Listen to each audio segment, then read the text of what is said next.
Coach Keith Schunzel after dropping a 4-set match against Stetson. Tough match tonight, Coach. I guess just talk about your original thoughts on it. Disappointed.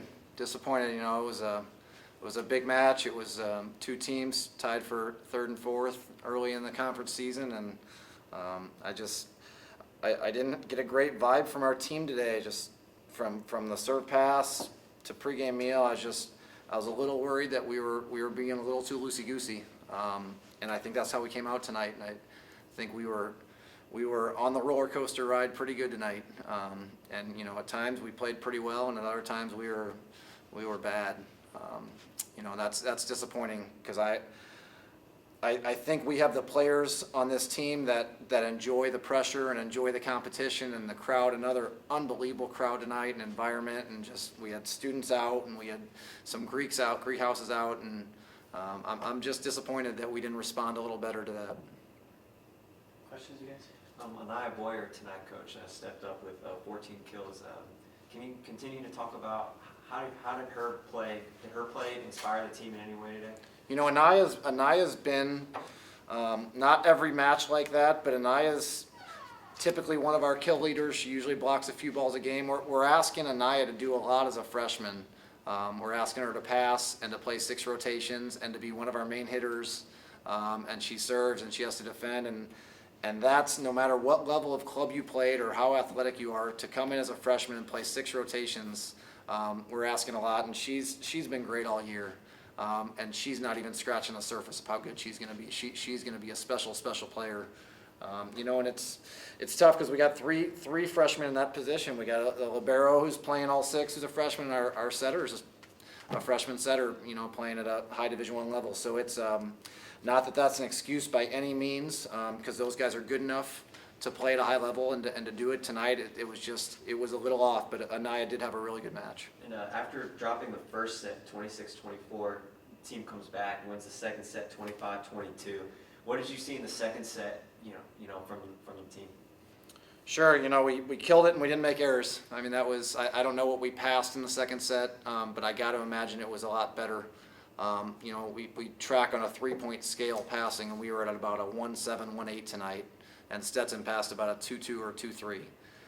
And typically, when you lose a serve pass battle like that, you're going to lose the match. And I was bummed that we didn't pass it better, because to this point we've served it very, very well and passed it very well.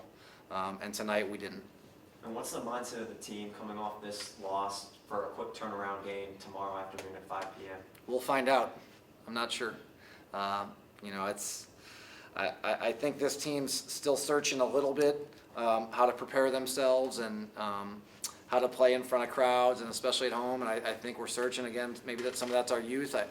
I challenge the team that we got to have some leaders step up, and we need some leadership, some people, whether they're freshmen or seniors. I don't care. We need some leaders to step up and make sure to help the team prepare and to try to.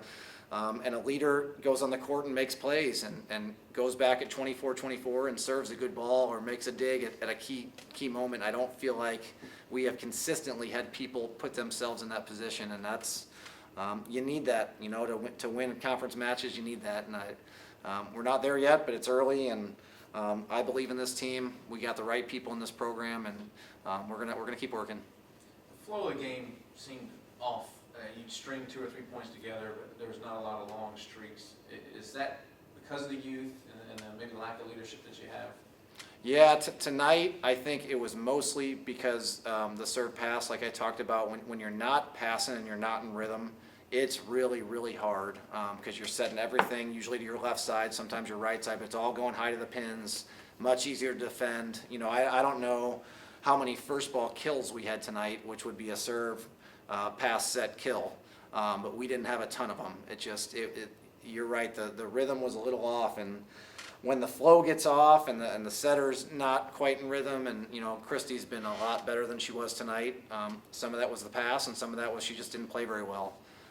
You know, but typically, and I just told her this, you know, most of the time, especially freshman setters or young setters, every second, third match, they'll be a little off. You know, Christy's usually every 5th, 6th match. She's had a great season so far, to be honest. And her last one I remember was against Tennessee. She was just a little off, and tonight it was just something wasn't quite there. And that started with a pass and then with her. But it's tough when things aren't flowing in volleyball. It can be a frustrating sport. And tonight it just wasn't flowing. But we'll get back at it, and we'll try to stay positive and keep moving. 2-2 in the conference, very difficult Florida Gulf Coast team. Mindset going in, and you could have been 3-1 after this one, but 2-2 with a very challenging match tomorrow. Yeah, and it's good because I want to see how our guys respond to this. Obviously, everybody's disappointed, but I think that we're going to respond really well to this. In the past, the last couple times we've done something like this where we haven't played well on a Friday night. The team has responded well, so I hope that's what happens tomorrow. I have a feeling it will be what happens tomorrow, but we'll find out at 5 o'clock. Thanks, guys. Thanks.